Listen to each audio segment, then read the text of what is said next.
sebuah sekte agama tertentu yang para anggotanya sepertinya suka mengetok pintu rumah kita, telah meramalkan kesudahan dunia 5 kali dalam abad ke-20. Para ilmuwan meyakinkan kita bahwa suatu hari miliaran tahun dari sekarang, dunia akan berakhir.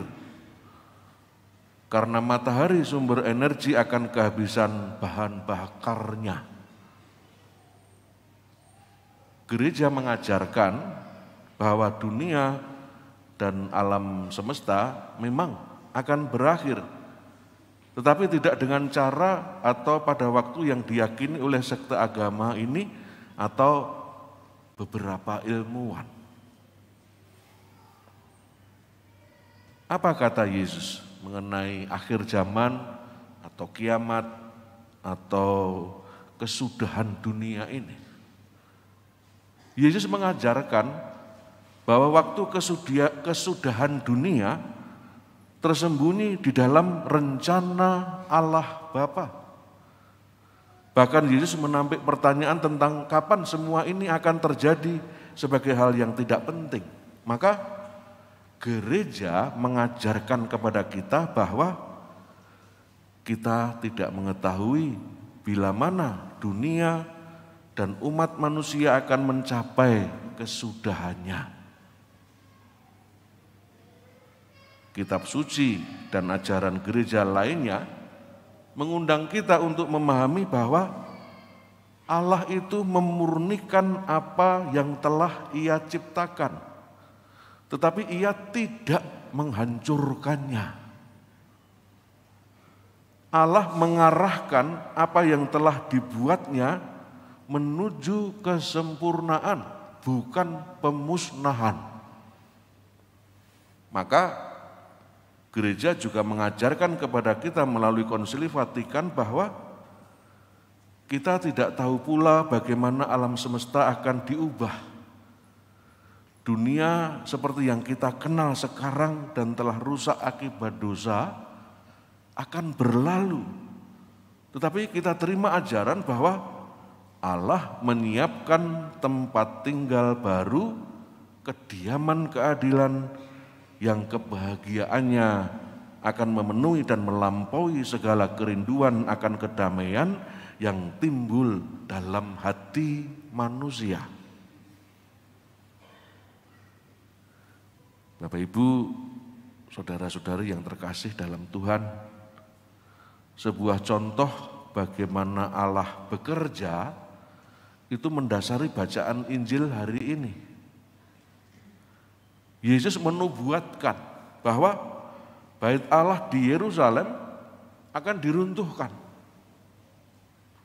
Dan nubuat ini digenapi sekitar 40 tahun kemudian, tepatnya pada tanggal 9 Agustus tahun 70 Masehi. Ketika tentara Romawi membakar habis bangunan tersebut. Suatu hari yang menyedihkan bagi umat Allah. Namun kita percaya bahwa bait Allah dalam bentuk fisik, bait Allah dalam bentuk bangunan digantikan oleh Yesus sendiri yang berkata, yang berbicara tentang tubuhnya, rombak bait Allah ini dan dalam 3 hari aku akan mendirikannya kembali. Bait Allah adalah bangunan megah di mana korban dipersembahkan kepada Allah. Sekarang di seluruh dunia kita menyembah Bapa dalam roh dan kebenaran karena persatuan kita dengan Yesus Kristus dalam liturgi. Yesus lebih dari sekedar memenuhi keindahan dan tujuan bait Allah dengan cara yang sama, dunia dan alam semesta akan disempurnakan ketika Kristus datang kembali dalam kemuliaan.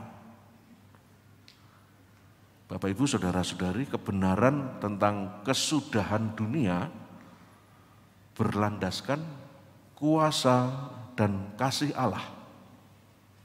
Kebenaran tentang akhir zaman, kebenaran tentang kiamat, berlandaskan kuasa dan kasih Allah. Kuasa Allah memberi Kristus kendali penuh atas alam semesta, dan kasih-Nya pada ciptaannya menggerakkan untuk menyempurnakannya. Kesempurnaan itu akan tercapai ketika Kristus datang kembali. Tuhan akan datang untuk memerintah dunia dengan keadilan. Selama liturgi Ekaristi kita mengakui bahwa Kristus telah wafat, Kristus telah bangkit, dan Kristus akan datang kembali. Sebagai umat beriman, kita hendaknya menantikan kedatangan Kristus yang kedua kali tanpa cemas. Kita seharusnya tidak takut sebagaimana dipikirkan beberapa orang. Itulah sebabnya kita juga berdoa kepada Allah Bapa.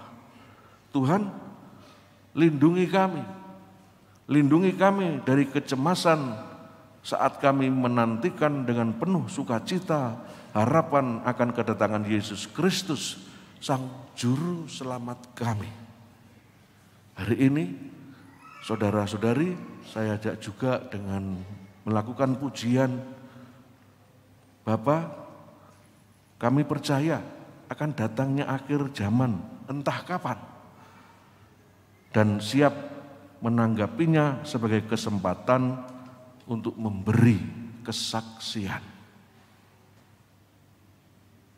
Tuhan berkati kita semua.